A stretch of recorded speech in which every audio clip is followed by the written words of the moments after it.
Bronco install.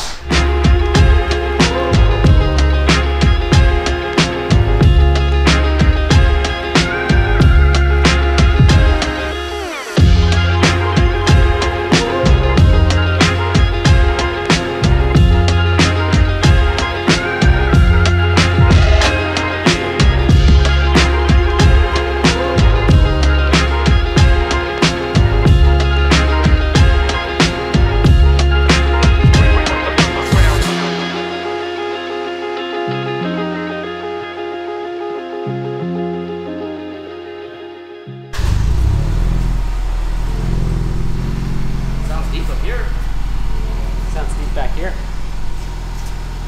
It's great. Awesome. Got that nice rumble.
What's going on, internet and Bronco community?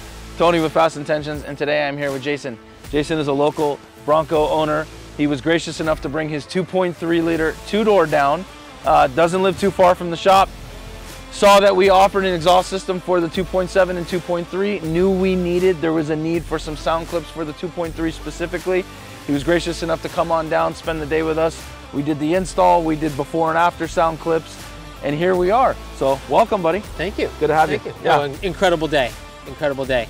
I know when I talked to you last week, I was pretty excited that you guys were local. I was excited because I heard the first clip, and I thought this was the right exhaust for me. And the fact that you were welcoming, and I really wanted to help our community because we need love. The two doors and the 2.3, they need some love, and we really showed it today. The outcome is way greater than I thought it could be. That's great, man. That's great. It sounds great. We've both driven it. We've put some miles on it. We've tested it. We've done before and after sound clips, and it's very, very similar to the 2.7 liter. All things considered, I mean, you know, we're not obviously the same. We're an inline four-cylinder single turbo versus V6 twin turbo in the other variation. But all things considered, I think it actually sounds really good. I think the EcoBoost buzz is, you know, I always say sound is subjective, right? We're going to all perceive it differently. Through my years, trying to be as unbiased and objective as possible, I don't pick up any EcoBoost buzz. I think it sounds great. I think it sounds outstanding. Yeah. This morning, the pull off the line was very unpronounced, very transient, and watching the pull off the line after the exhaust is installed, it is night and day. I was really impressed by that and actually surprised by the torque and the pull. I'm positive that the video caught it. You can almost hear the wheels chirping that you didn't get this morning. So we know that's coming from an increase in power and an increase in torque. Yeah. So, well, we really look forward to getting you on the dyno. Have Yes. you back out relatively soon. We'll produce some dyno numbers. We'll do a before and after, and then let's get out to the dirt and let's have some fun. absolutely. Thanks, buddy. again. So much fun. Appreciate it. your time.